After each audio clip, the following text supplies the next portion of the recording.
Just finished eating, and I'm not proud of what I ate, but it tasted amazing. And so, cheers to that.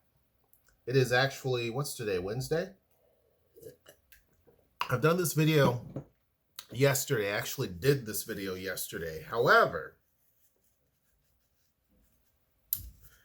Tacoma changes so quickly, right? Changes so quickly. So now that video is actually outdated. And that was the challenge in Seattle. When I first moved there and started to do Seattle stuff, things changed at lightning speed. Way different than what we've had down here.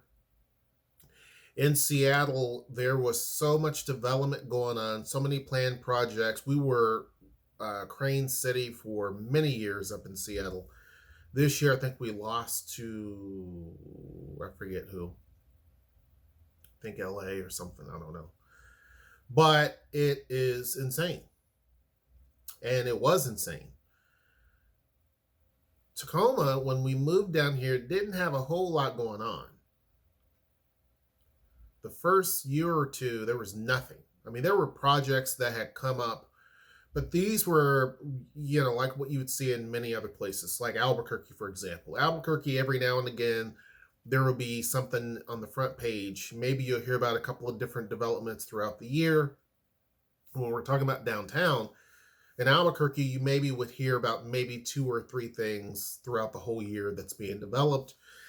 And these were things of various different sizes. They were not just focused on housing development. And that is kind of what you see in many places. You hear of news every now and again of stuff going on. That ain't the case on the West Coast. It's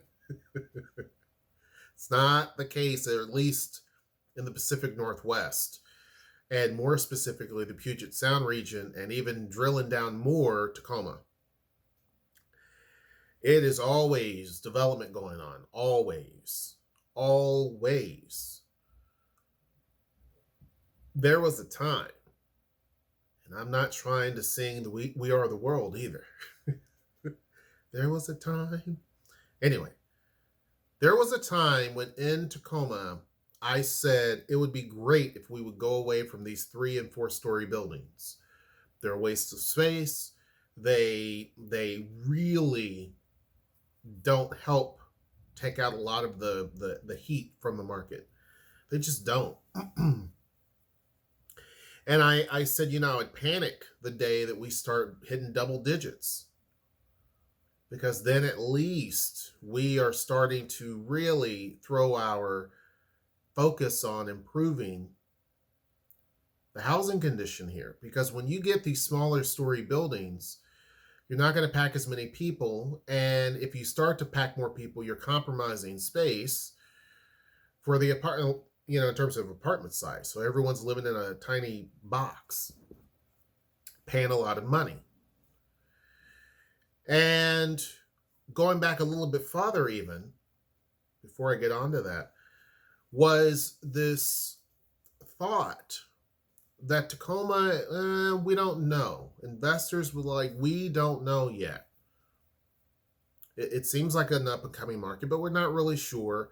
A lot of the energy was still focused on Seattle and Bellevue and these big monster projects. And still, you will hear every now and again in Seattle mostly, Bellevue has been overbuilt. Seattle, to a degree, is overbuilt, but you still have developers building these big, giant glass towers. And the problem, and I'll get to the housing, but the problem with that, and I've asked 5 different people who are in the know. These are people from economists, one's a professor, and a couple of different real estate brokers, one's a big lender, and this has been at different times, in talking about the Seattle market. And the thing is that you can build as many towers as you want. The market may not support all those, but you can build, and a lot of this is speculation. This is what they generally all kind of said. Some said it's nuts. Others say it makes sense because these companies are looking at future projections. and that they're always going to fill up space. But the problem is some companies don't want to be in Seattle, and they don't want to be in Bellevue. Why? Because they don't want to have their business or their company close to some of these other tech companies. Just like there are some developers that don't ever want to build a project in Seattle because of the red tape. They like the faster process that you get down here in Tacoma. There are also companies that definitely don't want to be in too much of a close proximity to other tech companies up in Seattle. And pretty much the same thing that you have in Seattle, you have in Bellevue. They're just not going to take it. Others want a smaller city. They just do. A lot of companies want a smaller city. A lot of companies don't want to be up in those two cities because most of what their business format is down here. Tote Maritime is a great example. Actually, Tote Maritime is a great example. They have had their space in Federal Way. Did make sense because they're not near their port, which leaves from here and goes to Alaska several times a month. This is one of their bases. So they put their headquarters right in Tacoma because it made sense. It would not have made sense to have your operations out of Tacoma, but have your headquarters up in Seattle or Bellevue. It doesn't make sense. That's very common. And the problem is we don't have a developer here that's going to build an office building that's modern, brand new, that people can really say, yep, I want that. We have a lot of older office buildings, and some of these companies want the new, latest, greatest thing. That is what's crippling Tacoma in terms of getting some of the bigger companies. And I'm not talking just Amazons and Snapchat and all those. I'm talking some of these others that are out there. They don't want, and some of them don't want their talent because they're smaller. They don't want their talent to be easily lured over by some of these other companies. They want to have some distance. And so Tacoma makes a lot more sense. I mean, look at Infoblock. It makes a lot more sense because they can literally say, let's grow our market down here. Let's focus on the culture down here. Let's keep these people embedded in this community. Blase, blase, blah. They don't want a bigger company that has unlimited money throwing everything but the kitchen sink at people to get them to work for them. So it would make sense if we had an office project here that's 10 stories tall. Brand new building that's 10 story tall. It doesn't have to be something that's crazy, but it would be great if we had something like that, right? There's land available right downtown. Pagnati Park is available for sale. The state owns that park.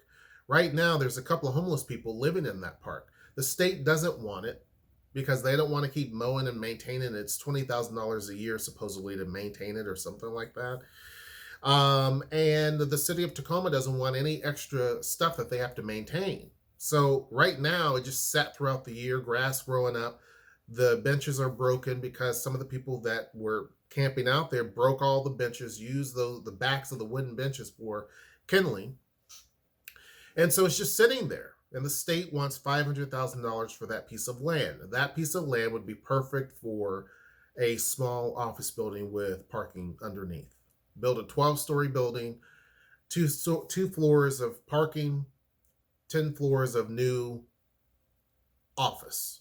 That would go a long way because we've even had a lot of banks bring their headquarters, not just tech companies. Banks have brought their headquarters here. So there's a need for that. Okay. But going back to this, I never thought there would be a time that there would be several projects, residential projects in Tacoma that break the double-digit barrier. I'm shocked. There are now about 4 projects that I know of now that are going to be at least 10 stories or greater. Now, 3 of them are going to be 10 stories, and then there's one that's going to be 11 stories. We're not talking about the 2 later ones that, are 10 and 11 stories, right? We're going to talk about the 2 that are going to be developed by the same group of investors, And what's interesting about this is that, let me pull it up, is that Tacoma Avenue is literally going to be a completely different, it already is, but it's going to be a completely different place. Noelle and I have talked about this, like, wow, the skyline here is going to be completely different. Tacoma Avenue seems to be the magnet. And most of these are going to be relatively all in the same neighborhood of about height. So 2 projects are going to bring about 317 apartments total to this. And both of these are going to be 10 stories tall. Okay, I'll talk about this, and then I'll talk about another developer that's developing right there on Pack Avenue and 25th Street. They've already started to move around metal beams and stuff like that. But developers are hoping to break ground on 2 new apartments next year on the 1600 block of Tacoma Avenue, right? So they've already filed plans. One is going to be called Le Petite Apartments. Now, I used to take my kid to La Petite daycare in Albuquerque.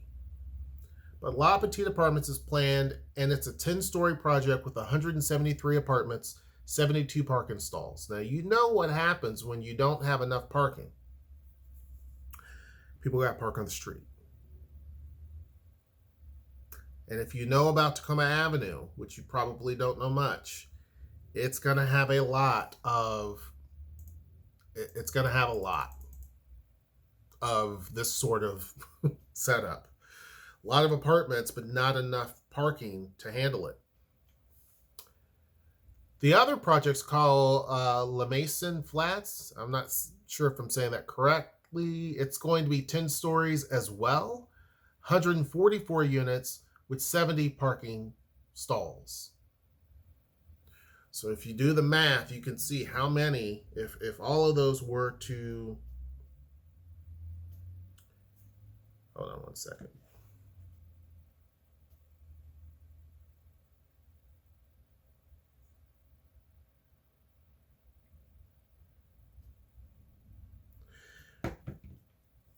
So you can see what's going to be the situation on that street with all these different projects going up. There's several going up on Tacoma Avenue. It's literally our boom strip. These both are going to be market rate apartments. Now, here's why a bad economy is not good in many, many respects. Because you can talk about all those issues, but here, this is a situation where they're going to have to make these all market rate. They're going for an 8-year tax abatement as opposed to a 10-year or whatever else it is. And so that means they can charge market rate. They don't have to set anything aside for affordability. These, I don't think, are going to be luxury. These are going to be for your average middle income workers, which a lot of what you're seeing along that strip is going to be like that. You will have a little bit here and there of, for people who have lower income in some of the older developments that are currently going up. A lot of the newer stuff, they're saying the cost is so high for materials and everything else that it doesn't make sense for us right now, especially when you're looking at investors and everything else, for us to make our prices any lower than what we can do. So we really have to get every coin we can get. And when you see the price ranges from the downtown core, like the core, and you radiate out from that, the prices will go down a little bit, but not by a lot. You also have a bunch of luxury apartments that are going up, and most of these are not being built, but they're actually being remodeled. A lot of buildings are being repurposed. And so they can take all that money because the outside shell is done. They're just working on the interior. They can work as simply as they can. It's still a big undertaking. And so they're able to put all that money into making it a luxury apartment, and they're going to get the luxury rents. These are more or less for your everyday person, and it's still a very difficult site. Now, remember, I'm going to talk about another project that's going to also be a very difficult site. But they're talking about how the site is very steep. There's also a water table underneath. Tacoma Avenue is a hillside, right? So this is an area where it's not quite yet the hillside, I don't believe, but it's just everything just slopes down, right? It makes it very challenging to build this. So they're going to have to do a lot of land improvements first just to build this, because there's been no improvements by the city, and they're going to be improving the alley and a lot of stuff. There's a lot of infrastructure that has to be done. So there's these two projects bringing 317 apartments, right?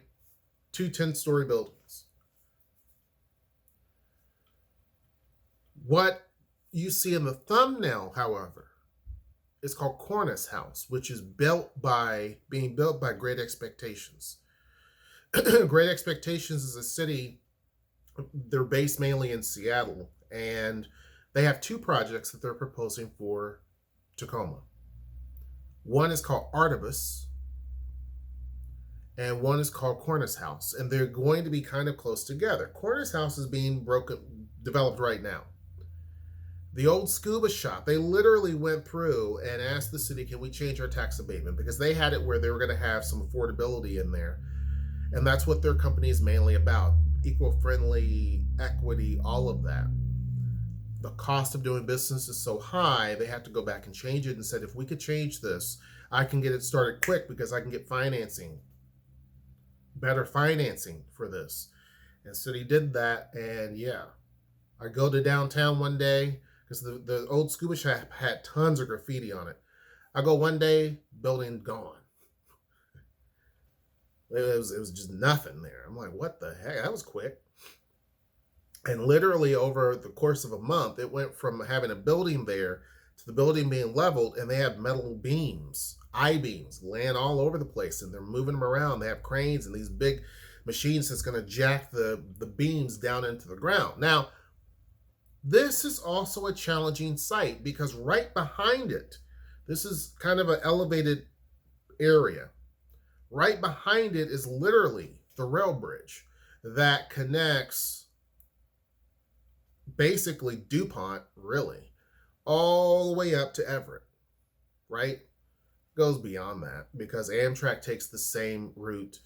It goes everywhere. But just for sounder purposes, we're talking eventually DuPont all the way up to Seattle, and then from Seattle up to Everett. So you have trains going by all the time. When you talk about big city living, this is going to be it. You have two different Amtrak trains that come through there every day.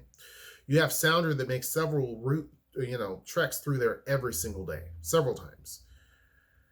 And they talk about this is the most connected city in the entire state, which it is true in terms of transit. We have the best transit connectivity in a cluster than any other city, even more so than Seattle. I mean, we have Amtrak, Cascades, Amtrak. I can't think of the other one. I can't think of the other one. Then we have, all in the same building, we have the Tacoma Link light rail, which is the streetcar that connects right there. We will eventually have the new BRT line that will connect right into that same area. We have the Sounder commuter train, which connects right there in that same area, Freight House Square. All the trains that I mentioned connect right there at Freight House Square. You then have the bus station that serves the whole city, South Sound, right there. You have the two giant parking garages right there. So you can count that one. And then Greyhound is also right in that same general area as well. So that connects people by bus throughout the state, right? And eventually you're going to have the light rail train that connects you from Seattle all the way down to Tacoma. 8 different modes, 8 or 9, depending upon if you want to count the parking garages. No other place has that much all in one cluster. We have a lot of clustering here. It works well for us. So the developer loved that. So both of these projects are literally going to be kind of off from each other. If you were in one building, you can see the other. They're going to be fairly tall. I believe at least 8 stories tall each. And there will be hardly any parking in the one, and the other will have some parking. So, and the reason why the other is going to have parking, the Artibus will have, is because of where it is. It's facing the alley. They won't, for some reason, whatever code says you can't do that, and so it's going to be parking right there. But they will, the rest of it they will have as apartments. Both are going to have 200 apartments each. It's a behemoth. The Cornice house is going in a space that I don't know how they're going to put that building in that space. I don't really know how. It's going to take a lot of ingenuity to do it. It is a very tiny piece of land, and it is a very big building they're going to put in that spot. It's challenging because of the shape of the land. It's back up against a rail track, active rail line, as I mentioned. It's surrounded by streets. There's an alley right next to it with another building that has nothing to do with it. So it's very difficult. And they even mentioned, not only on the website, but in interviews, it's a challenging site. It is. But as soon as you come in from Pack Avenue and you're heading into Tacoma, you'll see it. You'll definitely see it. It is going to be a fairly large building. Once they complete that building, which is going to be completed in 24, I believe, they are also going to work on Artibus around, I think, probably later next year. So both of these projects are going on. Now, I brought up the fact that Seattle had a lot of cranes. If you look at Tacoma right now, there are a number of sky cranes and regular cranes all over the place. I can't even count right now the number of cranes that are just peppered throughout, from Hilltop to the Dome District in downtown. There's a lot of different cranes, and there's more that are going up. There are several that have been taken down because projects have been completed. Now, if you're wondering the number of apartments, I mean, just right now, I'm talking about 700 units just with these 4 buildings. 700 apartments. That's not including the rest of what's going on in the Dome District. Now, the developers of this, Artibus and Cornice House, is saying that this is the fastest growing region in Tacoma or in downtown, something like that. I don't know if that's the case. The reason why I say that is because, again, we just talked about Tacoma Avenue. That stretch is insane. The Dome District, to its credit, didn't really have a lot of residential development in it. I mean, actually, Coase started it off by building Coase at the Dome, which added 100 people into the area. Prior to that, you didn't have much of anything other than industrial warehouses, stuff like that.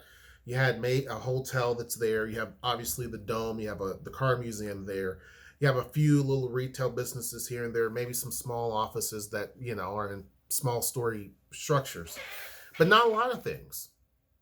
Now, there's going to be one monster of a building going up kind of more by the bookstore that's there in the Dome District. Monster. There's another building that broke ground recently that's going up. You have tracks that's going up right there on 25th Street.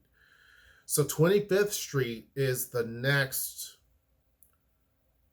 place, it seems, where you're going to see a lot of development. And I actually think the Dome District is going to hold, and I've said this, hold the most promise as far as development goes. But tell me what your thoughts are. The city is definitely rising in terms of height. I'm happy to see that for certain. But tell me what your thoughts are. Be sure to join the Discord down in the description box below. Make sure you like, share, subscribe, and comment. Until next time, I will see you. Take care.